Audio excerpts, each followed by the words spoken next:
So this is the third lectures of chapter number 8 gravitations, right? Last lectures के अंदर जो अभी हमने सीखा था, क्या सीखा था कोई बताएगा? लास्ट लेक्चर्स के अंदर हमने ગ્રેવિટેશન ફોર્સ નું બધું શીખ્યું હતું અને બેઝિક કઈ રીતે ફાઇન્ડ થયું ને શીખ્યું હતું. Okay, gravitation moon force actually कैसे फाइंड हुआ वो सीखा था. फटाफट से रिकॉलिंग कर ले. वैसे लास्ट लेक्चर जी नीट के ऊपर थोड़ा ज्यादा था. ओके, देखो कंटेंट बोर्ड के हिसाब से ही रहेगा, लेकिन जो जो एक्स्ट्रा चीज आती रहेगी वो मैं आपको कराता रहूंगा. लेकिन अभी ग्रेविटेशनल फोर्स, उसकी प्रॉपर्टीज, ओके, वो सब कुछ हमने डिटेल्स में सीखा था. लो क्या है, कैसे बना, कैसे फाइंड हुआ, वो सब कुछ बना था. देखो यहाँ हमने ये डिराइव किया था कि लो बताया, ग्रेविटेशनल फोर्स का एक्चुअली आइडिया कैसे आया वो हमने सीखा था. आज के सेशन दूसरा यूनिवर्सल लॉ ऑफ ग्रेविटेशन. अभी कहीं ना कहीं हर एक केस में हमने जी ऐसे उठा के डाल दिया है, हाँ कि ना? उसके बारे में किसी को ज्यादा इन्फॉर्मेशन नहीं थी. अब मानोगे नहीं, आपको शौक लगेगा. आज मैं आपको जो बताने जा रहा हूँ बच्चों, ये बेसिक इन्फॉर्मेशन हमने ग्रेविटेशन कांस्टेंट के बारे में तो समझ ली थी कि भाई जी को मेन बना लो वो फॉर्मूला में, तो ये इसका यूनिट, ये उसका डायमेंशन, ये उसके वैल्यू. लेकिन वो वैल्यू किसने फाइंड की थी वो हम आज सीखेंगे. अब बोले सर न्यूटन्स ने, इसमें कैसे फाइंड किया? आपने बताया तो करा कि भाई न्यूटन्स का लॉ था, तो उसमें जी की वैल्यू न्यूटन्स ने ही फाइंड की होगी ना. वो एक्चुअली सही नहीं है, राइट? न्यूटन्स ने एक्चुअली वो चीज फाइंड की ही नहीं थी. ओके, देख लो ये चीज जो हमने बताई थी ग्रेविटेशनल लॉ में, कैसे मास को डबल करके, डिस्टेंस हाफ करके. एक ये खास अच्छा क्वेश्चन था जी नीट के लिए, गुजसेट के लिए आपको. ओके, वो याद रख लेना. ओके, और ये भी अच्छा क्वेश्चन था. जैसे कि हमने लास्ट लेक्चर्स में ये सीखा था कि फोर्स का formula G M M upon R. वैसे मैंने ये थोड़ी जल्दी कर दी थी, ये सम एक्चुअली अभी डाल दिया. वो अभी मुझे आज के सेशन में डालना था. ये सम कौन सा वाला जो अभी मैंने आपको बताया, एक मिनट, ये वाला. अब बोले सर क्यों आज के सेशन में? देखो ग्रेविटेशन लो सही था, G M M upon R square. Sorry ये नहीं, ये वाला. ऐसा क्यों हमें इंटीग्रेशन करना पड़ेगा, कौन से केस में इंटीग्रेशन करना पड़ेगा, वो अब आज हम सेल थ्योरम के अंदर सीखेंगे. इसको हम एक्सटेंडेड ऑब्जेक्ट बोलते हैं. एक्सटेंडेड ऑब्जेक्ट यानी कि जो पॉइंट मास नहीं होता.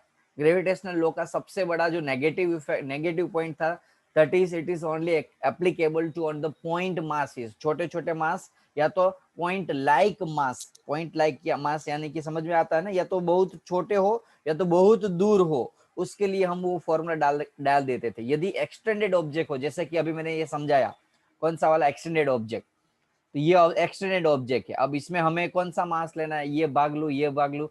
तो ऐसे केस में हम ग्रेविटेशन का डायरेक्ट फॉर्मूला यूज कर सकते हैं नहीं है. ये जो टॉपिक है उसमें सेल थ्योरम यूज होता है. ओके, तो वो सारी चीज हम आज सीखेंगे, राइट? एक तो वेक्टर्स लो, shell theorem and gravitational constant G जो है वो कैसे और किसने फाइंड किया. पहली चीज तो मैं आपको ये बता देता हूँ कि न्यूटन्स ने नहीं फाइंड किया था. जी की वैल्यू बोले लो न्यूटन्स ने फाइंड. मैंने एक चीज आपको पहले ही बताई थी, न्यूटन्स ने काफी सारी इंफॉर्मेशन दूसरों की चुरा के अपना लो बनाया हुआ है. ओके, इतना ज्यादा इन्वॉल्वमेंट नहीं है कंपेयर टू अदर साइंटिस्ट.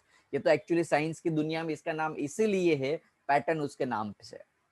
समझ में आ रहा है ना बच्चों? जैसे लाइक एग्जांपल, मेरे पास बहुत पैसे है तो मैं एक हॉस्पिटल बना रहा हूँ, हॉस्पिटल में मेरा नाम लगवा देता हूँ, तो आपको ऐसा लगेगा कि ये हॉस्पिटल मैंने बने, लेकिन एक्चुअली उसके लिए मैंने काफी सारे लोगों से पैसे लिए होते. लेकिन जो छोटे छोटे दानवीर है या छोटे छोटे डोनर है उसके नाम कहीं ना कहीं नहीं आएंगे. जो मेन डोनर है उसका नाम लगेगा. तो लोगों को तो ऐसा ही लगेगा कि ये हॉस्पिटल इस बंदे ने बनाई है. समझ में आ रहा है बच्चों? हेलो? तो ऐसा ही યસ સર. पहले भी ऐसे ही पॉलिटिक्स खेला जाता था साइंटिस्ट के साथ, राइट? शायद इसलिए बाद में इंटरनेशनल सिस्टम हो के ये पैटर्न्स की रजिस्ट्रेशन आई. ओके, ये जो पैटर्न्स है इसलिए लाना पड़ा कि प्रॉब्लम्स जनरेट होते थे. चलो हम उसको बाद में रखेंगे, पहले तो वेक्टर लॉ सीखते हैं. है क्या वेक्टर लॉ? बहुत इजी है. वेक्टर थ्योरम पता है ना? सॉरी, वेक्टर पता है ना सभी को? Yes sir. वेक्टर आता है ना? बस वेक्टर आता है तो इसमें कुछ ज्यादा डिफरेंट नहीं है. लाइक क्योंकि आपको पता है कि फोर्स एक वेक्टर क्वांटिटी है, तो कॉमन लॉजिक के दो मास है m1 एंड m2. इन दोनों के बीच में जो फोर्स लग रहा होगा वो भी वेक्टर क्वांटिटी होगा. लाइक एग्जांपल ऐसा मैं लिख लूं कि force on two due to one, force जो सेकंड ऑब्जेक्ट के ऊपर लग रहा है ड्यू टू फर्स्ट ऑब्जेक्ट. या ऐसे भी लिख सकता हूँ फोर्स ऑन 1 ड्यू टू 2। तो ये जो वैल्यू होती है वो कितनी होती है, हमने फोर्स का फॉर्मूला तो लिख दिया कि जी m1 m2 upon R square, लेकिन ये कौन सा फॉर्म था बच्चों, स्केलर फॉर्म था। अब यदि यही फॉर्मूला कोई मैं वेक्टर फॉर्म में लिखना हो तो ऐसा लिख सकता हूँ एफ वेक्टर। पहली वेक्टर तो क्या आएगा, नो डाउट हमें पता है कि ये दोनों फोर्स जो है F12 और F21 की वैल्यू सेम है, लेकिन जब हम उसको वेक्टर के फॉर्म में लिखते हैं तो we have to put the minus sign, हाँ कि ना, तो वो वैल्यू सेम होती नहीं है। तो वेक्टर के लिए हम जब वेक्टर का सिंबल लिखते तो we have to put the value या तो 1 2 या तो 2 1। समझ में आ रहा है बच्चों मैं क्या बोल रहा हूँ? हाँ सर।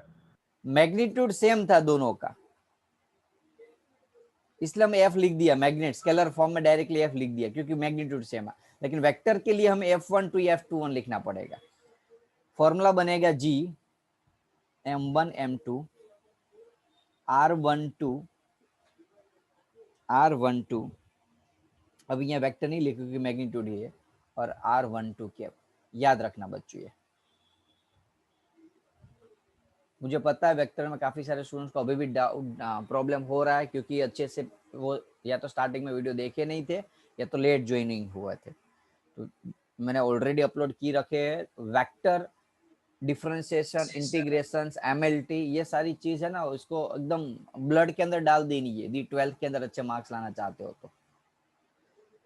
तो बोलो बच्चों F21 में लिखना हो तो मैं क्या लिख सकता हूँ, कोई बता सकता है? F21 लिखना हो वेक्टर फॉर्म में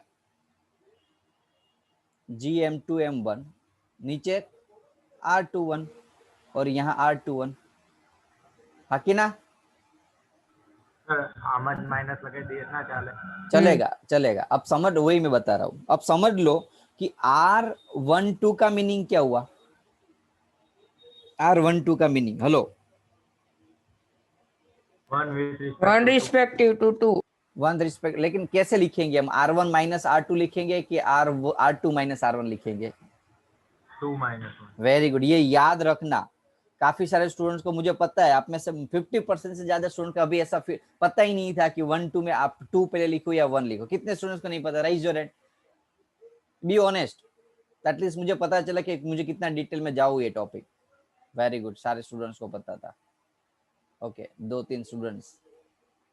और जिस स्टूडेंट्स को अभी, काफी सारे ऐसे भी अभी भी ऊपर नहीं किया है, मैं आपको डिमोटिवेट तो नहीं कर रहा हूँ, लेकिन एक फैक्ट बता रहा हूँ, यदि ये नहीं भी पता है ना तो ये छोड़ दो 6th चैप्टर और वापिस है ना 3rd चैप्टर पे चले जाओ, 4th चैप्टर पे। ओके, वापिस फिजिक्स स्टार्ट कर दो।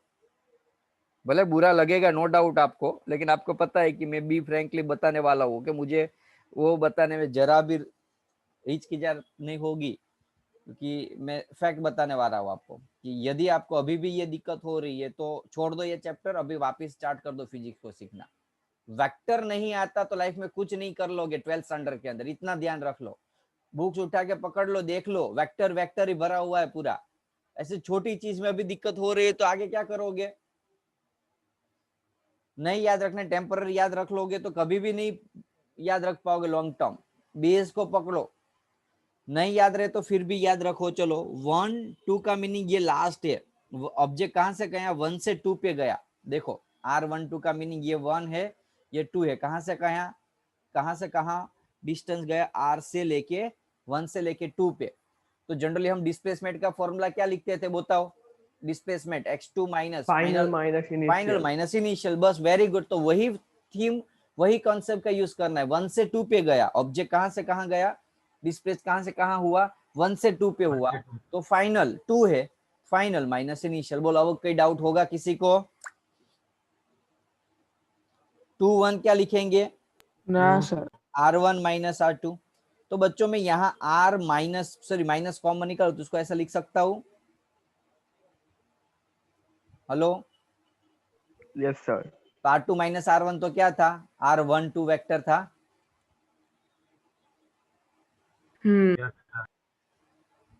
तो ये जो फॉर्मेट है R21 is equal to minus R12, उसको मैं यहाँ यदि यूज करूं तो उसको यही फॉर्मूला मैं ऐसे लिख सकता हूँ F12 is equals to R21 का whole square into R21 cap. लिख सकता हूँ, हाँ कि ना बोलो? Yes sir. तो ये किसका फॉर्मूला हुआ? ये आधा इतना भाग है वो किसका फॉर्मूला हुआ? देख लो, आपने यहाँ मेंशन किया हुआ है, मैंने F21 किया हुआ है मेंशन। सेम टू सेम है ना, नीचे 21 ऊपर 21, खाली माइनस आगे निकाल दिया। कहाँ से? ये R12 वे कैप में से। अब मैं कैप के बारे में भी बता रहा हूँ, पहले ये ध्यान रख लो। तो यहाँ ऐसा लिख सकता हूँ माइनस F21 कैप। तो F12 is equals to minus F21। ये हमने प्रूफ भी करके बताया भी ऐसे होता है। बेसिक वेक्टर है, बहुत बार मैंने करवा दिया ऐसा, बेसिक फंडा है वेक्टर का। दो ऑब्जेक्ट है, यही चीज जो आगे मैंने समझाई उसको फटाफट से रिकॉलिंग कर ले। दो ऑब्जेक्ट है, दोनों के बीच का डिस्टेंस R1 है, R12 R21 F12 F21 लिखना हो तो ऐसे लिख सकते हो दोनों F21। ओके, डिस्टेंस R है। अब नीचे मैग्नीट्यूड लिखना होता है इसलिए R लिखा हुआ है, ध्यान रखो। आप 1-2 लिखो या 2-1 लिखो, एक ही चीज है क्योंकि ये नीचे मैग्नीट्यूड आता है। अब R1 कैप का मीनिंग क्या है, कोई बता सकता है? यूनिट वेक्टर है। आरने position. Yes, position vector. R21 cap यानी कि ऊपर वेक्टर, नीचे मैग्नीट्यूड। याद है कि नहीं? ये मैग्नेट यस सर। कैप है सर, यानी कि यूनिट ऊपर वेक्टर। वेक्टर, नीचे मैग्नीट्यूड। मैग्नीट्यूड। बस वही यूज कर लेना है, आकिना? श्योर? बस सिंपल सी चीज थी जो अभी अभी मैंने बताई। आगे जो किया वही है प्रूफ, लेकिन आगे क्या था, जगह कम थी तो इसलिए प्रॉपर फॉर्मेट में लिखा हुआ है। कोई डाउट इसमें वेक्टर फॉर्म में किसी को? सर हाँ बोलो। No no. No, yes. चलो अब नथिंग। यहाँ यदि एक ऑब्जेक्ट के ऊपर बहुत ज्यादा फोर्स लग रहे हो तो हम कौन सा लॉ यूज करते थे, याद करो? सुपरपोजिशन, 12th स्टैंडर्ड में भी आएगा सुपरपोजिशन थ्योरम। अब सुपरपोजिशन थ्योरम है क्या, समझ लो। एक m1 मास का ऑब्जेक्ट है, उसके ऊपर m2 m3 m4 m5 m6 5 particles force लगा रहा है। तो बोलो बच्चों, ये इसको मुझे लिखना है कि F12, तो क्या लिखूंगा? F12 बोलो जल्दी।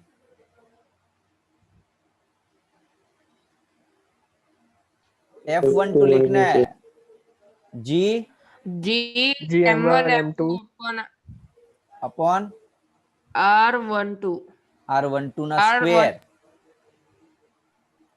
અને और પછી R cap 12 R12 के। चलो F13 लिखना हो तो 12 ની જગ્યાએ 13। बस वही चीज, बहुत इजी है। तो ऐसे ऐसे ऐसे कोई भी सारे लिख सकते हैं, F14 F15 F16। फिर से एक बार चेक कर रहा हूँ, बोलो R13 लिखना हो तो मैं क्या लिखूं, बोलो उसको, R13 वेक्टर को। R3 minus R1 R3 minus R1, yes. चलो R13 कैप लिखना हो तो क्या लिखूंगा? R13 vector upon magnitude. Magnitude. R13 magnitude vector यानी कि यही चीज हो, ये जो ऊपर की ना, वो जो आंसर है वो यहाँ डाल देना। अभी एक दो सम कराऊंगा तो आपको रिवीजन हो जाएगा मैग्नीट्यूड। तो बस वही चीज यहाँ बताई हुई, देखो अलग अलग फोर्स है, F13 F14 F15 6 सारे फोर्स है। अब टोटल रिजल्टेंट फोर्स कितना होगा, तो वेक्टर लॉ को अप्लाई करो तो सारे फोर्स का इंडिविजुअल एडिशन करो, उतना ही नेट फोर्स होता है। तो बस हमने क्या किया, सारे फोर्स का एडिशन किया, देख लो F13। क्लियर है कि नहीं? एडिशन कर लिया। बहुत इजी टॉपिक है, बहुत इजी। वैसे एग्जाम में आ भी नहीं सकता इतना इजी टॉपिक। वेक्टर यदि क्लियर होगा ना तो बहुत इजी है। ओके गुड, बढ़ू आगे। इसके सम आएंगे। ओके, एग्जाम में वेक्टर नहीं आएगा, ये नहीं आएगा। ये टॉपिक जस्ट खाली आपका बेसिक कंसेप्ट रिवीजन करवाने के लिए था। एग्जाम में यदि वेक्टर के ग्रेविटेशनल के लिए रिगार्डिंग कोई टॉपिक हो तो उसके न्यूमेरिकल आएंगे। उसमें सबसे ज्यादा हॉट फेवरेट न्यूमेरिकल्स, एमसीक्यू भी पूछ सकते हैं, और एनसीईआरटी का ये एग्जांपल 8.2 है। क्वेश्चन है 3 equal mass are fixed at the vertices of the equilateral triangle. देखो बच्चों, यदि ये ग्रेविटेशन नहीं भी चला होता ना तो भी ये सम आप खुद कर सकते थे। याद करो, ग्रेविटेशन के सॉरी वेक्टर के अंदर ऐसा सम सिखाया था मैंने, याद आया? वेक्टर के अंदर ऐसा सम सिखाया था मैंने, नेट वेलोसिटी ये वाले। रिजल्टेंट वेक्टर या रिजल्टेंट फोर्स फाइंड करना है। चलो सोल्व करते कैसे होगा। पहली चीज तो एकदम इजी मेथड में बता देता हूँ आपको, एकदम इजी मेथड, क्योंकि मैं ऐसा समझ के चलता हूँ कि आपको वेक्टर आता है।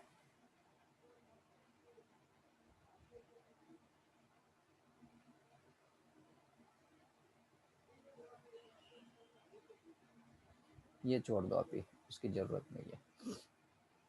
इसका मास 2m है, इसका मास m। बोलो बच्चों, ये जो फोर्स है इसको हम क्या बोलेंगे?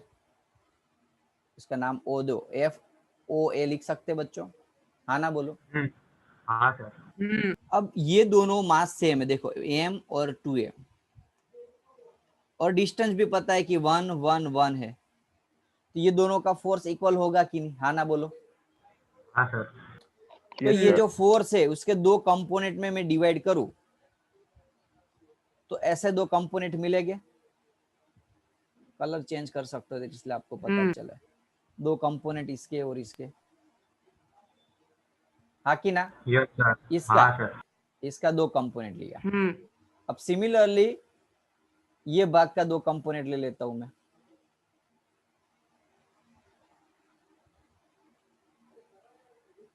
ओके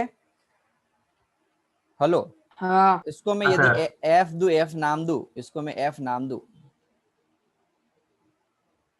ये भी एफ ही होगा ना, मास m और 2m और बीच में डिस्टेंस f, तो सभी को एफ एफ नाम दे देता हूं। चलो तो ये f का ये भाग, f का ये भाग, अब एंगल एंगल एंगल एंगल कितना है? यहाँ 30 डिग्री दिया हुआ है, यहाँ 30 डिग्री है, तो ये भी 30 डिग्री होगा, हाँ कि ना? Yes sir. देख फिर भी एक बार कंफर्म कर लेते, देख 30 होगा ना, ये 60,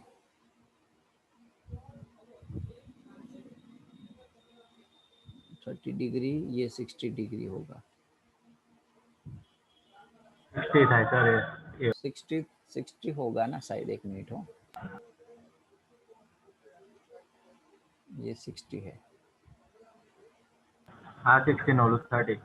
ये 30 होगा बेटा, हाँ बाजू नु कहूँ तो ये 30 होगा राइट। ये भाग कितना हुआ? एंगल 30 कंफर्म, ये वाला 30 डिग्री। तो ये एफ है तो इसको एक एफ cos 30 लिख सकता हूं मैं, हाँ ना बोलो? Yes sir. एफ cos 30, इसको मैं एफ sin 30 लिख सकता हूँ। मैं ये थोड़ी अलग मेथड से करा रहा हूँ, वेक्टर का यूज कर रहा हूँ। ओके, शायद एनसीईआरटी में अलग मेथड शायद दी हो सकती है। सिमिलरली इसको मैं क्या लिखूंगा? एफ sin 30, इसको मैं एफ cos 30 लिखूंगा, हाँ ना बोलो? Yes sir. ओके पक्का ना? चलो अब हम क्या करेंगे, देखो ये एफ cos 30, अरे यार ये एफ cos 30 और ये एफ cos 30 एक दूसरे की इफेक्ट को कैंसिल कर देंगे, यस तो sir. Net force x axis का 0 हो जाएगा, हाँ ना बोलो? हाँ नेट सर। नेट फोर्स 0 हो जाएगा। सिमिलरली अब हम y कंपोनेंट को कंपेयर कर दे, net force on y component. थोड़ा मैं पेज चेंज कर देता हूँ, y कंपोनेंट लिखो। चलो क्या होगा, एक तो ये है f, और ये f sin 30 और f cos sin 30 opposite direction में है। एक मिनट, f पॉजिटिव डायरेक्शन में है, और एक f sin 30 और एक f sin 30, दो बार f sin 30 नेगेटिव डायरेक्शन में। ना पता चले तो ऐसे भी कर सकते हो, ये j cap minus j cap और ये प्लस j कैप। कोई डाउट बोलो इसमें? ये कौन सा वाला लिया f, ये f कौन सा वाला लिया? ये वाला, वो पॉजिटिव y एक्सिस का, ये m और 2m, a और a के बीच का, ये a और o के बीच का। बाद में ये जो f sin 30 था, जैसे कि हम लिख सकते बी और ओ के बीच का ये, और ये सी और ओ के बीच का। वो अब हम एफ जे के माइनस साइन 30 की वैल्यू क्या होती है? 1/2 साइन 30 1/2 1/2 जे के, एफ जे के माइनस 1/2 1/2 1 एफ हो जाएगा, हाफ f/2 टोटल एफ हो जाएगा बच्चों। हाँ तो कटिंग Yes, हो sir. गया, देख लो 0। तो नेट फोर्स कितना हुआ? 0 एक्स का भी 0 और वाई का भी 0 मिला। तो 0 + 0 आंसर 0। नेट फोर्स इस ऑब्जेक्ट के ऊपर लग रहा है वो कितना होगा? 0। यदि वेक्टर आ रहा है ना तो आपका आंसर डायरेक्टली आ जाना चाहिए, ऐसी ऐसी मेहनत करने की जरूरत नहीं है। ये मेहनत हम वेक्टर में कर चुके ऑलरेडी। कोई डाउट इसमें? देख लो। ना पक्का? फिर से एक बार रिपीट करा रहा हूँ, चलो फिर से एक बार रिपीट करो, डोंट वरी। चलो ओके, हर्ष है बी અને સી નું રિઝલ્ટન્ટ ના લઈ શકીએ। બી एक मिनट हो बेटा, मैं देख लेता हूँ। बोल तो क्या क्वेश्चन, क्या है डाउट? हाँ वही हुआ ना, बी सर बी बी ने हाँ हाँ हाँ बोल बोल बोल। ना सर इज रिजल्टेंट हाँ तू सही है, ओके, लेकिन मैंने अभी इसलिए बताया क्योंकि मैं ऐसा मान के चल रहा हूँ कि मोर देन 50% स्टूडेंट्स का ये वेक्टर का कॉन्सेप्ट क्लियर नहीं है। अदरवाइज में आप सही हो क्या, हम जब हम वेक्टर के सम बहुत बार किए तब मैंने एक चीज कॉन्सेप्ट निकाल ली थी, क्या यदि दोनों एक साइड सेम एंगल वाले हो तो आपको पता है कि ये रिजल्टन ही हो जाता है, हाँ कि ना? ये और ये दोनों फोर्स है तो उसका रिजल्टन ये हो जाता है। तो हमने ऑलरेडी एफ और एफ है तो उसका रिजल्टन एफ। अब हमें ये दोनों नहीं लेना, ये फोर्स ले लेना होता है। जब हमने वेक्टर में बहुत बार प्रैक्टिस की थी तो यही कॉन्सेप्ट था, लेकिन अभी मैं ऐसा लेके चला रहा हूँ कि भाई आपके पास वेक्टर का कॉन्सेप्ट अभी क्लियर नहीं है, तो मुझे ये कॉन्सेप्ट समझाना पड़ा, इसलिए समझ में आया। और एटलीस्ट ये सम आईएमपी है, और यदि आईएमपी सम हम इतना शॉर्ट में सॉल्व कर देंगे तो मार्क्स नहीं मिलेगी स्कूल में से आपको। सो दैट्स व्हाई मैंने आपको थोड़ा सा खींचा है, सम को खींचा है। अदरवाइज चाहूँ तो मैं डायरेक्टली बता सकता था। कैसे भाई? लाइक एग्जांपल 4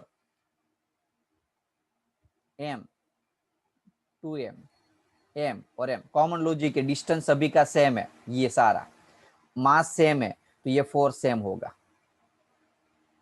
ये फोर्स समझ लो ऐसे लग रहा है, ये फोर्स ऐसे लग रहा है,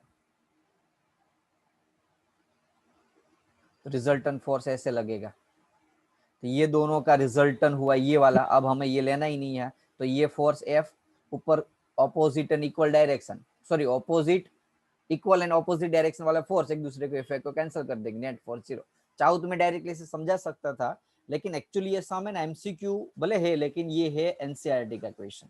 तो एग्जाम में पूछे तो आपको थोड़े डायरेक्टली इतना नहीं लिखना है, तो इसलिए मैंने आपके थोड़ा लंबा खींच के बताया हुआ है। कोई डाउट इसमें? हाँ सर पक्का ना? यदि अभी भी नहीं पता चला तो प्लीज वेक्टर को सोल्व करो, वेक्टर के ऊपर फोकस करो, क्योंकि 12th के अंदर वेक्टर बहुत काम आने वाला है। एक आपको लगेगा मुझे ना, क्योंकि जब भी हम 12th स्टैंडर्ड स्टार्ट करते हैं ना तो जनरली बाहर के जो स्टूडेंट्स के एडमिशन होते हैं तो उन स्टूडेंट्स का जनरली वेक्टर क्लियर होता ही नहीं है। 99% ऐसा होता है कि मुझे वेक्टर 11th का कंसेप्ट वापस समझाना पड़ता है। अभी भी बात करूं तो 12th के जो नए स्टूडेंट्स थे, एडमिशन आए थे हमारे पास, जो 11th में नहीं थे हमारे पास, डायरेक्टली 12th में, उन लोगों को पहले मैंने वेक्टर के सम और आपके जो वीडियोस थे वो आपको उसके भेजे थे, याद शायद याद हो तो। वो लोग लेक्चर भरने भी आते थे वेक्टर के, क्यों? जस्ट बिकॉज उसके वेक्टर क्लियर नहीं हाँ होता। सर तो इसीलिए मैं आपको इतना फोकस कर रहा हूँ वेक्टर के ऊपर। एक चैप्टर कम कर लोगे ना 11th में तो चलेगा, लेकिन वेक्टर, डिफरेंशिएशन, इंटीग्रेशन, एमएलटी, ये बेसिक कॉन्सेप्ट क्लियर करके रखो। ओके, जब बोर्ड में आपका प्लानिंग ज्यादा है रिजल्ट का। ओके, नाउ यही सम में थोड़ा ट्विस्ट करके पूछा हुआ था कि यदि एमसीक्यू सॉरी एनसीईआरटी में एक दूसरा क्वेश्चन भी दिया था, यही क्वेश्चन में आगे, एक मिनट हो, पहले मैं लिख देता हूँ। फर्स्ट केस ऐसा था कि मास एम और एम और नेट फोर्स एफ 2m के ऊपर कितना लग रहा है वो फाइंड करना था। तो नेट फोर्स हमने 0 लगाया। बच्चों ये m की जगह ये यदि 2m कर दूं तो क्या नेट फोर्स अभी भी 0 आएगा? बताओ आंसर। हेलो।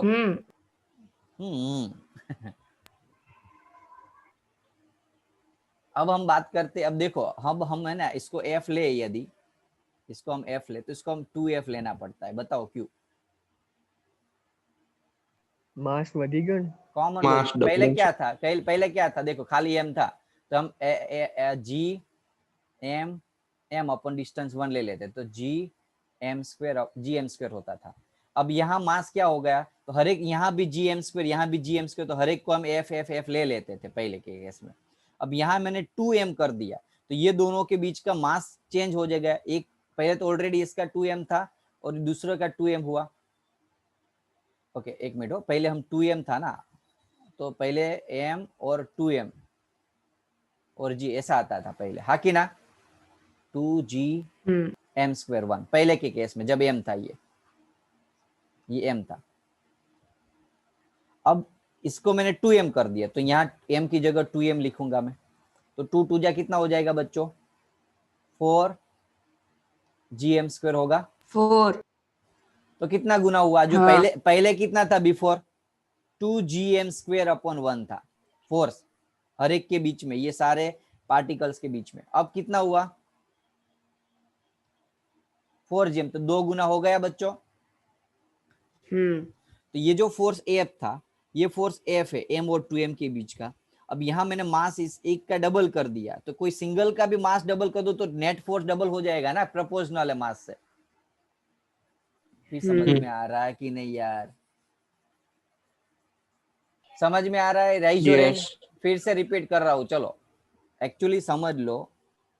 कंडीशन ऐसी थी, फर्स्ट केस ऐसा था कि यहाँ 2m था, यहाँ m था, तो ये हर एक 2m कोई एक निकाल देता हूँ, ये दोनों के बीच का a और o के बीच का f a o, तो आंसर आता था g m 2m upon distance था 1। सिमिलरली f ये b ले लो और ये c ले लो, तो f b o भी सेम आता था, g m 2m, इसलिए हम हर एक को एफ एफ एफ ले लेते थे, सेम फोर्स। समझ में आया क्यों हमने सभी में एफ एफ लिया? क्योंकि मास सेम है, दोनों करेस्पॉन्डिंग मास, डिस्टेंस सेम है तो फोर्स भी सेम लगेगा। लेकिन यहाँ सिचुएशन अलग हो गई है। अब यहाँ जो नया एफ डैश ए ओ है उसमें मास 2m हो गया है एक का, ये जो मास था ए का वो 2m हुआ। अब 2m और 2m, तो 2 इंटू ऐसा लिख सकते हैं 2 इंटू 2gm स्क्वायर। तो ये जो 2gm स्क्वायर था 2gm स्क्वायर, और यहाँ वो 2 गुना हो गया f। हाँ। अब इसलिए उसको 2f लिया। अब क्लियर कॉन्सेप्ट? यस पक्का सभी का? ओके अब हम बात करते हैं आगे के टॉपिक में। भाई इसको मैंने यहाँ 2f ले लिया, ये f है और ये f है, तो अब हम उसका प्रॉपर डायग्राम बनाते हैं। ये f, ये f, तो इसके दो कंपोनेंट, ये एंगल कितना था बच्चों 30 था ना, तो f cos 30 f sin 30, इसके दो component f sin 30 f cos 30। लेकिन यहाँ क्या है बच्चों 2f है। अब देखो नो डाउट x कंपोनेंट 0 होता है फोर्स का सामने के, क्योंकि जो फोर्स नया इंट्रोड्यूस हुआ है, नया फोर्स इंट्रोड्यूस हुआ है मास डबल करने से, उस फोर्स का y एक्सिस के ऊपर प्रभाव है, x एक्सिस के ऊपर उसका कोई भी कंट्रीब्यूशन नहीं है। हाँ ना बोलो? हाँ। तो नेट y कितना होता है, चलो वो देखते हैं। तो ऊपर कितना था 2f j कैप लिखते थे हम, हेलो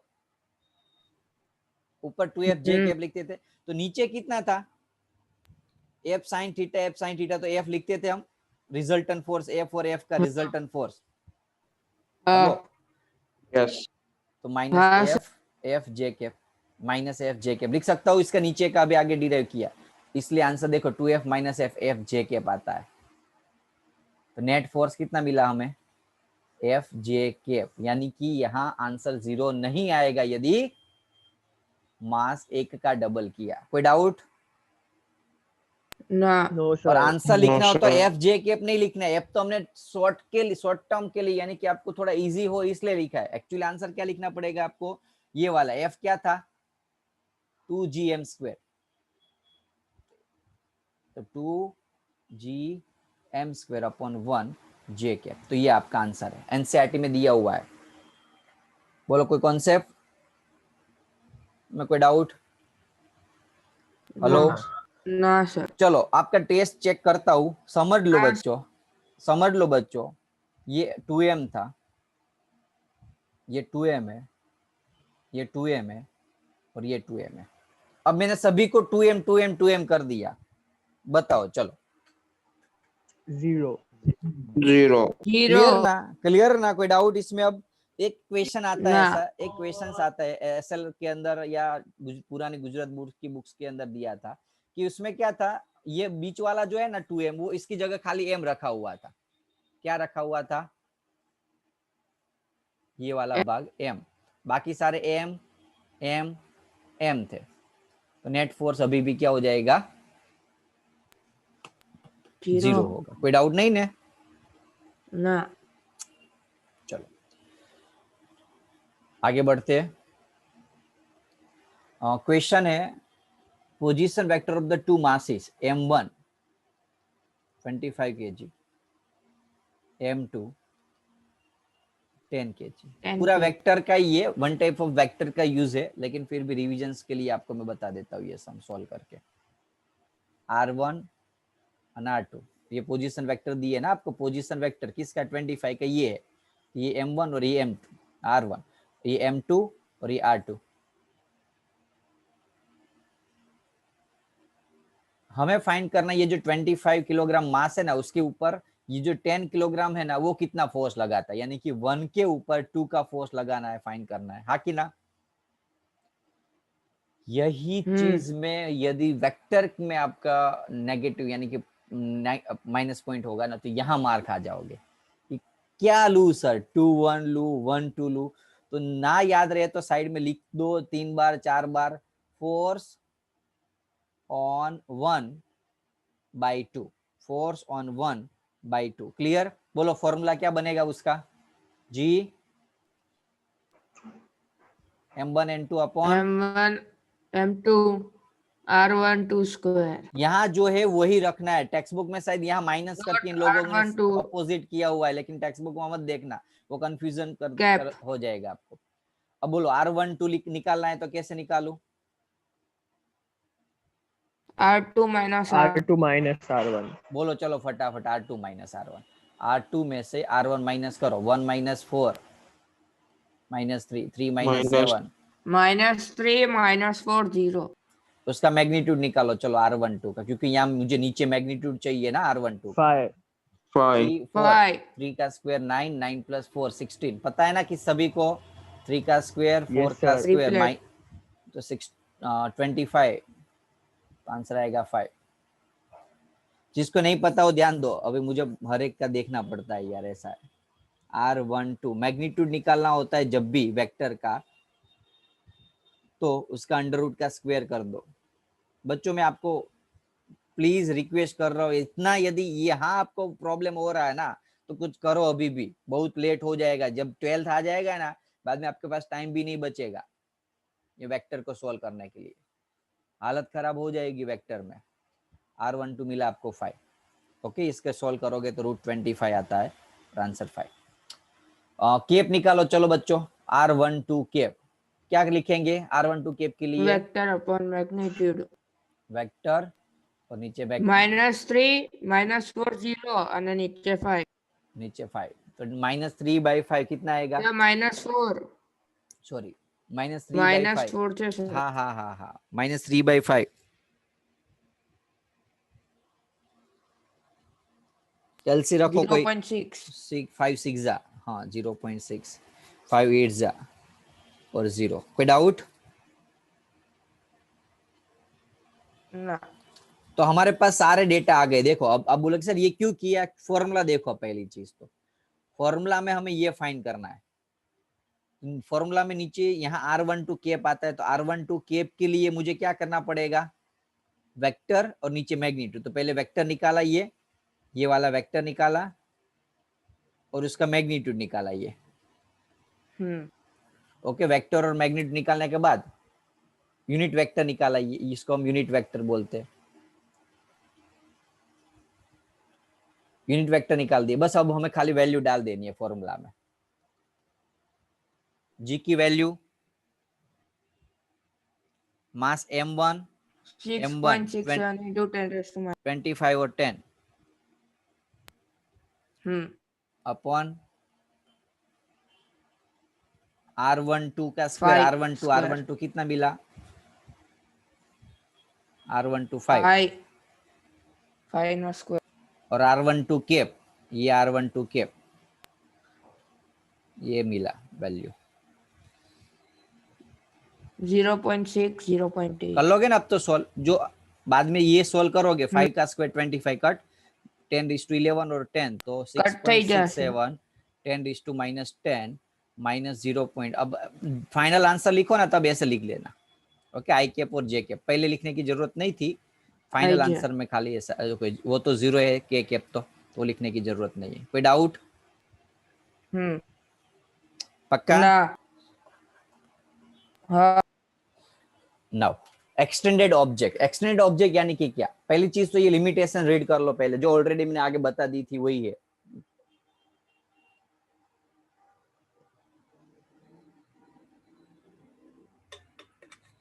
यूनिवर्सल लॉ किसके लिए पॉसिबल है बच्चों?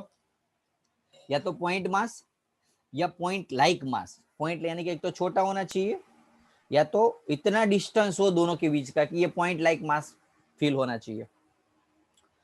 Universal law can not applied on the extended object. Extended object यानी कि क्या? समझ लो कि ये ऑब्जेक्ट ऐसा है और ये ऑब्जेक्ट ऐसा है। अब प्रॉब्लम ये है इन दोनों के बीच में यदि फोर्स लगाना है, फॉर्मूला लगाओ तो आर क्या लूं? समझ में आ रहा है बच्चों? हेलो, आर कहाँ लूं? याद करो आगे का एक जे डबल ई का न्यूमेरिकल मैंने करवाया था, ऐसा ही सेम टाइप का। जब हम क्या करते थे,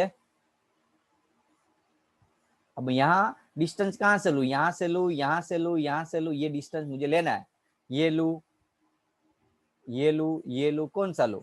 तो ऐसे टाइप के सम के लिए यूनिवर्सल लॉ का ये सबसे बड़ा प्रॉब्लम है, लेकिन उसका सॉल्यूशन भी है। क्या है solution? We have to use the integration method, जो हमने अप्लाई की थी, याद आया? इंटीग्रेशन मेथड, छोटा वाला मास लिया था, बाद में इंटीग्रेशन किया था, नेट फोर्स। अरे यार हाँ नहीं बोलते यार आप, यस हाँ सर. जिसको पता होगा वही हाँ बोल रहे हैं, बाकी तो साले पता नहीं क्या कर रहे हैं यार। क्या करूं यार, आपको कुछ ज्यादा सिखाने के लिए कहीं ना कहीं से क्वेश्चन ढूंढ लेता हूँ। अब आपको अब करे ना करो वो हम आपकी प्रॉब्लम है। याद आया ना ये सम? देखो इंटीग्रेशन किया था हमने, एक्चुअली ये सम में पहले कर दिया, उसका रह गया था लास्ट लेक्चर में कॉपी करना ये प्रॉपर्टी, इसलिए। तो यही चीज थी कि इस सबसे बड़ा मेन ड्रॉबैक है इसका कि ये पॉइंट साइज मार्क के लिए होगा, और यदि एक्सटेंडेड ऑब्जेक्ट हो तो उसके लिए मुझे इंटीग्रेशन की रिक्वायरमेंट होती। सेल थ्योरम क्या है? सेल थ्योरम यानी कि काफी बार क्या होता है बच्चों, लाइक एक चीज मैं बताना भूल गया, लाइक समझ लो अब दो ऑब्जेक्ट एक्सटेंडेड, जैसे दो एक्सटेंडेड ऑब्जेक्ट है। अब यहाँ सिचुएशन ये है, इसका सेंटर ऑफ मास यहाँ है और इसका सेंटर ऑफ मास समझ लो कि यहाँ। हम क्या करते हैं, उसके दोनों के बीच का डिस्टेंस ये ले, एक मिनट हो, इसका सेंटर ऑफ मास यहाँ ले लेता हूँ। अब इस दोनों के बीच का डिस्टेंस समझ लो कि 10 है। अब इसका मास m1 है, इसका मास m2 है। कौन सा फॉर्मूला लगाऊंगा बोलो? gm1 m2 अपॉन 10 का स्क्वायर, हाँ कि ना? नहीं, मैंने क्या बोला, ये दोनों के बीच का हॉरिजॉन्टल डिस्टेंस 10 है ना। एक्चुअली जब हमें इस टाइप का केस लेना होता है तब हमें ये डिस्टेंस फाइंड करना सेंटर होता टू है, सेंटर. ये हाँ. वाला। और क्या ये सही होगा? आप बोल रहे हो क्या ये सही में 10 होगा? समझ लो कि ना. इसकी वैल्यू में 10 लू इन केस, तो ये आधा तो एटलीस्ट 5 तो होगा ही, तो ये 5 लू में और ये 10 लू, तो मुझे पाइथागोरस करके कहीं ना कहीं कोई भी क्वेश्चन सॉल्व करके ये वैल्यू निकालनी पड़ेगी और वो डिस्टेंस यहाँ डालना पड़ेगा। समझ में आ रहा है कि नहीं? हेलो, हाँ. यस समझ में आ रहा है? ये ऐसे क्वेश्चन ट्विस्ट कर सकते हैं आपके जीनीट के अंदर, तो ध्यान रखना ऐसा क्वेश्चन जब भी पूछे, सेंटर के बीच का डिस्टेंस लेना है, नहीं कि horizontal distance between the two object. Okay, यही सबसे बड़ा लिमिटेशन था ग्रेविटेशन लॉ, जो जनरली टीचर चूक जाते हैं समझाने में। ओके, स्पेशल स्कूल के टीचर, तो यदि स्कूल में भी नहीं पूछ ले, समझा या नहीं, इसका मीनिंग ये तो नहीं कि वो नहीं आ सकता एग्जाम में। ओके चलो, सेल थ्योरम क्या है? पहली चीज तो वो ऐसे स्फेरिकल सेल और ऐसे होलो सिलेंडर, होलो सेल, इसके लिए अप्लाई होता है क्या? पहली चीज तो क्वेश्चन रीड करो पहले, सॉरी थ्योरम 1 रीड करो। A force of attraction between the hollow spherical cell of the uniform density and the point mass situated outside a cell behave as if the entire mass cell is concentrated at the center। अब बोलोगे sir ये क्या है, कहीं ना क्या चाहता है? देखो एक सेल है, थ्योरम बाद में रीड कर लेना, पता चल जाएगा। अभी रीड करोगे तो कुछ पल्ले नहीं पड़ेगा, कॉन्सेप्ट को समझो। वैसे रट्टा यही मारना है आपको एग्जाम में। सेल थ्योरम में ज्यादा से ज्यादा थ्योरम 1 पूछ सकते, उसका एक्सप्लेनेशन नहीं पूछ सकते, मैं जो आपको दे रहा हूँ वो, लेकिन इसको समझने के लिए एक्सप्लेनेशन जरूरी है। क्या है? Force of attraction between the hollow spherical shell. अब समझ लो मैंने ये होलो स्फेरिकल सेल लिया, okay, of uniform density, density उसकी यूनिफॉर्म है, and the point mass situated outside, कोई एक पॉइंट मास है जो सेल से बाहर है। अब हमें इस दोनों के बीच का यदि ग्रेविटेशनल फोर्स निकालना है, दोनों के बीच का जो अट्रैक्शन फोर्स निकालना है, तो हम क्या करें? ये डिस्टेंस ले, ये डिस्टेंस ले, ये डिस्टेंस ले, कौन सा ले? तो अभी मैंने बताया वही। उस केस में यदि सेल से ऑब्जेक्ट बाहर है तो ये सेल ऐसा बिहेव करेगा कि उसका पूरा का पूरा मास इस सेंटर के ऊपर कॉन्सेंट्रेटेड हो। अब बोलोगे सर ऐसा कैसे? लाइक एग्जांपल समझ लो, मैं ये दो फोर्स ले लेता हूं, ये 1 और ये 2 और ये 0 ले लो, तो ये दोनों का फोर्स F1 0 और F2 0। अब पूरा सेल है, ध्यान रखो, समझ लो कि ये दो मास है, ये दो मास, उसका सेंटर ऑफ मास कहाँ आएगा बच्चों? बीच में आएगा, हाँ कि ना? हाँ Yes. तो ऐसा ही समझ लो कि ये सेल है, उसमें खाली दो ही जगह पे मास है, बाकी सारी जगह पे मास नहीं है। ओके बहुत सारे होते हैं, ऐसे अलग अलग मास लेने होते हैं, लेकिन अभी सारे लेने बैठो तो आप खुद कंफ्यूज हो जाओगे। अभी टेम्पररी कोई दो लिए मैंने, ये दो, तो ये दोनों का जो फोर्स होता है उसका रिजल्टेंट फोर्स कितना होता है? एक्चुअली में कहीं ना कहीं ये दोनों के जगह यदि मैं सेंटर ले लूं और उसका जो फोर्स होगा वही एक्चुअली ये दोनों का रिजल्टेंट मिलेगा। यानी कि समझ लो मेरे पास सेल है और सेल के बाहर एक पॉइंट है, सेल का ये भाग लिया, सेल का ये भाग लिया, सेल का ये भाग, हर एक अलग अलग पॉइंट का फोर्स यूज करके सुपरपोजिशन थ्योरम से सॉल्व करने से तो अच्छा क्या है, मैं सेल को, पूरे मास को एक सेंटर से कॉन्सेंट्रेटेड समझ के ये डिस्टेंस लेके सॉल्व करते हैं। कॉन्सेप्ट समझ में आया बच्चों? हाँ Yes. अलग अलग फोर्स नहीं लेना है, कोई एक सिंगल फोर्स ले लो, क्या? सेंटर का। ये थ्योरम 1।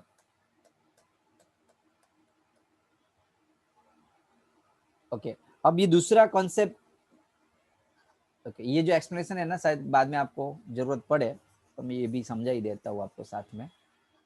एक मिनट, कहीं ना कहीं जगह छोड़ी थी मैंने से, ओके ये रही। चलो ऐसा क्यों होता है उसका रीजन बताता हूँ मैं आपको।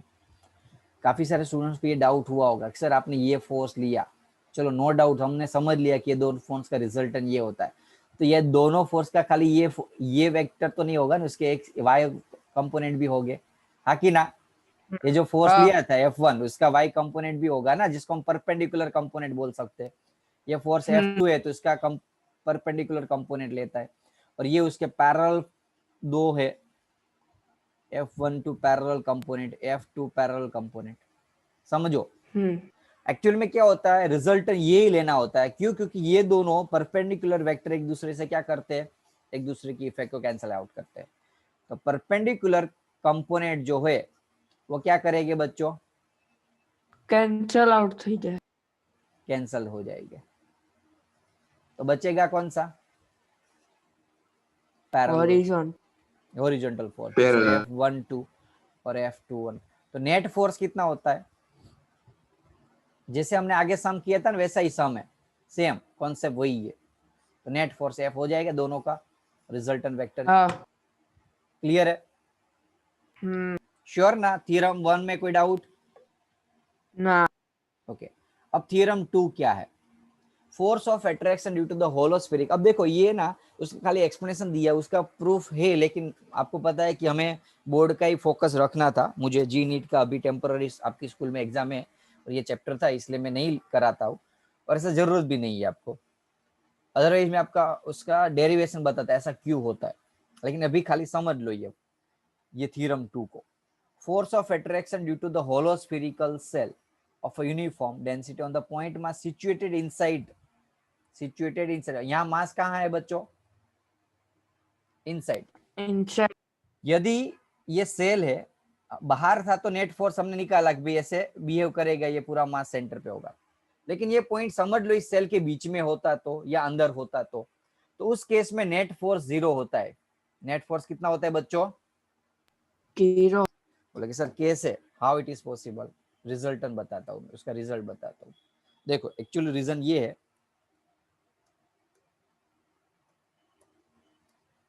एक मिनट हो, जगह नहीं है, चलो करा देता हूँ। इसका रीजन ये है, समझ लो ये सेल है, होलो सेल है, आपने यहाँ पॉइंट रखा, तो ये जो फोर्स लग रहा है इस भाग का, सिमिलरली इसका ऑपोजिट फोर्स लगता होगा, हाँ कि ना बोलो? Yes sir. ये दोनों एक दूसरे की इफेक्ट को कैंसिल कर देंगे। सिमिलरली ये फोर्स और ये फोर्स लगता होगा, ये दोनों एक दूसरे की इफेक्ट को कैंसिल कर देंगे। हाँ। ये फोर्स और ये फोर्स लगता होगा, ये दोनों एक दूसरे की इफेक्ट को कैंसिल कर देंगे, हाँ कि ना? तो सारे ऐसे फोर्स एक दूसरे की इफेक्ट को क्या कर देते हैं? Cancel. Equal and opposite force की वजह से नेट फोर्स 0 हो जाता है। सो डेट्स व्हाई सेल के अंदर यदि कोई मास है, सेल के अंदर यदि कोई मास है तो नेट फोर्स उसका 0 होता है उसके ऊपर। वही थ्योरम नंबर 2 है। हाँ कराता हूँ बेटा, समझ लो फिर से, ये सेल है, सेल के अंदर कोई पॉइंट है, उस पॉइंट के ऊपर इस सेल के मास की वजह से जो फोर्स लग रहा है ये 0 होता है। कितना होता है? समझ लो कि 0 होता है। 0 क्यों होता है? उसका रीजन ये है कि ये सारे इक्वल एंड ऑपोजिट फोर्स के पेयर बनते हैं इसके अंदर, जिसकी वजह से नेट फोर्स क्या हो जाता है? 0 होता है। कोई डाउट इसमें बच्चों? पक्का? हाँ तो सर। 2 थियरम थे, फर्स्ट थियरम में क्या था बोलो, चलो कौन बता पाएगा फर्स्ट थियरम? ગમે ને માસ સિચ્યુએટેડ હોય ને તો રિઝલ્ટ આપણે સેન્ટર થી લઈ લેવાનું. पूरा जो सेल है उसका टोटल मास सेंटर पे हो ऐसा बिहेव करेगा, राइट? वो उसका फर्स्ट थियरम था। सेकंड थियरम, અગર અંદર હોય તો 0 થઈ જાય. यदि Net force. अंदर होता तो 0 होता है। अब चलो वो तो होलोस्फीयर था ना, हमने जो लिया वहां क्या वर्ड लिखा था देखो, होलोस्फीरिकल सेल था। यदि एग्जाम में जी नीट के अंदर ऐसे क्वेश्चन पूछ ले कि सर सिलेंडर जो है वो सॉलिड हो तो क्या ये सही होगा हर एक केस में? नहीं, वो होलो के लिए ही अप्लाई होता है। ओके, बुक्स में ये टॉपिक नहीं दिया लेकिन फिर भी मैं करा देता हूँ। डेरिवेशन नहीं कराऊंगा, डेरिवेशन आप 12th स्टैंडर्ड में फर्स्ट चैप्टर में इलेक्ट्रिक चार्ज के टॉपिक में सीखोगे। ओके, वैसे ही सीखने वाले हो अभी, इसलिए अरे क्या हुआ ये, एक मिनट हो,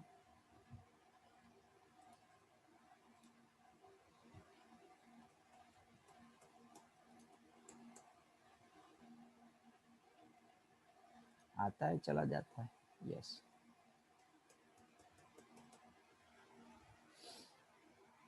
ओके।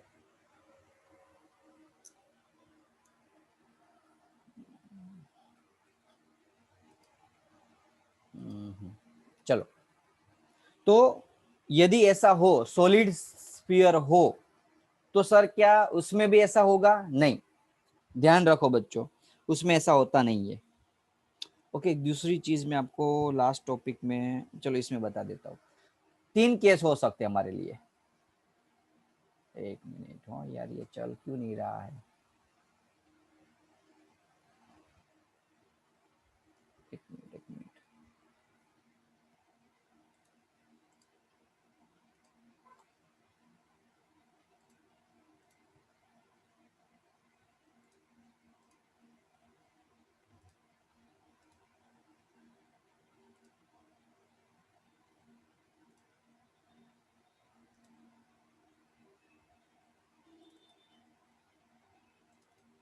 दिख रहा है? चेक कर दो बच्चों, हाँ सर।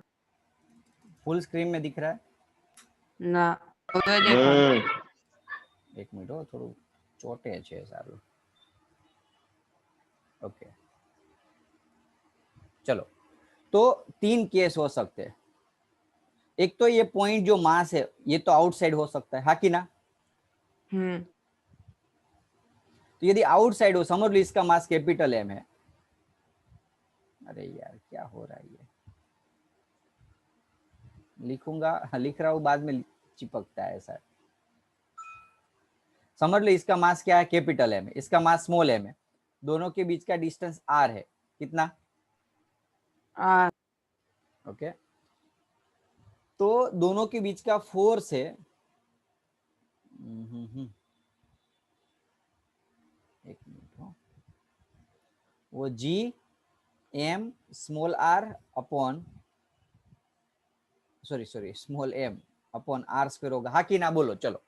હા ओके ये तो बेसिक है, आपको ऑलरेडी पता है.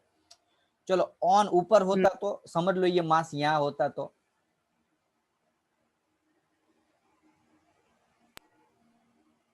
मास यहाँ होता तो बच्चों તો બીજો આર કેપિટલ આર કા કોઈ બી વેરિયેબલ. समझ लो इसका रेडियस कैपिटल आर है. ये जो सॉलिड स्फीयर दिख रहा है वैसे ही सॉलिड ये लिख भी नहीं रहा, लिख भी नहीं सकता यार उसके ऊपर ऐसे. चलो तो यदि उसके ऊपर हो तो ऑन स्फीयर फोर्स कितना हो जाएगा? G capital M small M upon capital R square. जी एक मिनट,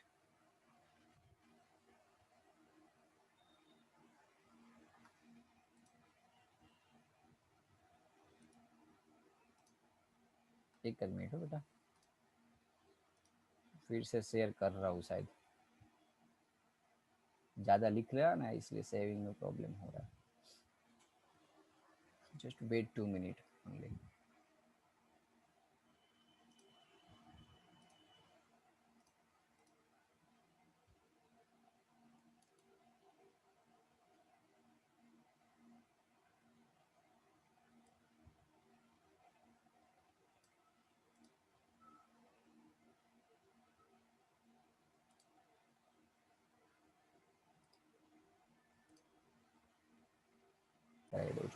हाँ बोलो.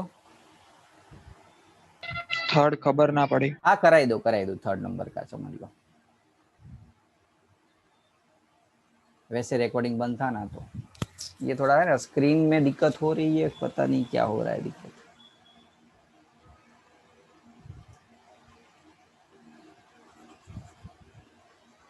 जो चला गया पूरा. चलो थर्ड नंबर का राइट. तो समझ लो ये पूरा मास था, उसमें हमने यहाँ पॉइंट रखा, सेंटर यहाँ है, तो सेंटर से आर डिस्टेंस हम क्या लेंगे? इतना ही मास लेंगे. समझ में आ रहा है बच्चों? तो हम अब जो फॉर्मूला बनेगा वो कितना बनेगा? जी अब ये जो अंदर का जो मास है उसको हम एम डैश ले ले टेम्पररी, तो जी एम डैश, और ये जो छोटा वाला मास है उसको स्मॉल एम ले अपॉन डिस्टेंस था आर स्क्वायर.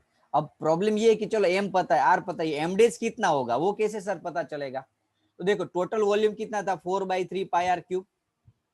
जब total volume 4/3 pi R cube था तब मास एम था, क्योंकि डेंसिटी इक्वल है हर एक टॉपिक का पॉइंट पे. तो यदि 4/3 pi R cube small are यदि इतना डिस्टेंस मैंने लिया तो मास कितना होगा? तो एम डैश, हाँ कि ना? अब देखो ये तो कट हो जाएगा, सामने मल्टीप्लाई करो, M dash into R cube और capital M into R cube. तो एम डैश को मेन बना लो, तो M small R cube upon capital R. तो ये जो एम डैश की वैल्यू है यहाँ जो फॉर्मूला में वो ये है. अब देखो ये कैपिटल एम पता होगा, टोटल मास, रेडियस कहाँ से डिस्टेंस लेना है वो पता है, रेडियस ऑफ ऑब्जेक्ट भी पता है, तो हम ये फोर्स निकाल सकते हैं. क्लियर? क्लियर? कोई डाउट बच्चों? ના ओके ऐसा हो तो नेक्स्ट सेशन में थोड़ा डिटेल में समझा दूंगा टाइम लेके. ओके टोटल बेटा इसलिए नहीं ले रहे जस्ट बिकॉज ऊपर का जो मास है ना वो उसके ऊपर कोई किसी टाइप की इफेक्ट नहीं कर, वन टाइप ऑफ सेल जैसा बन जाएगा. ऐसा अभी चिपक रहा है ना स्क्रीन, इसलिए, अदरवाइज मैं आपको डिटेल में समझाने वाला था, नेक्स्ट लेक्चर्स में थोड़ा हम डिटेल में सीख लेंगे। ओके, थोड़ा मैं 15-20 मिनट लेक्चर एक्स्ट्रा आगे रख के समझा दूंगा मैं आपको। चलो मुझे लेट हो रहा है तो आज का लेक्चर में यहाँ एंड कर रहा हूँ। Okay, bye. बाय।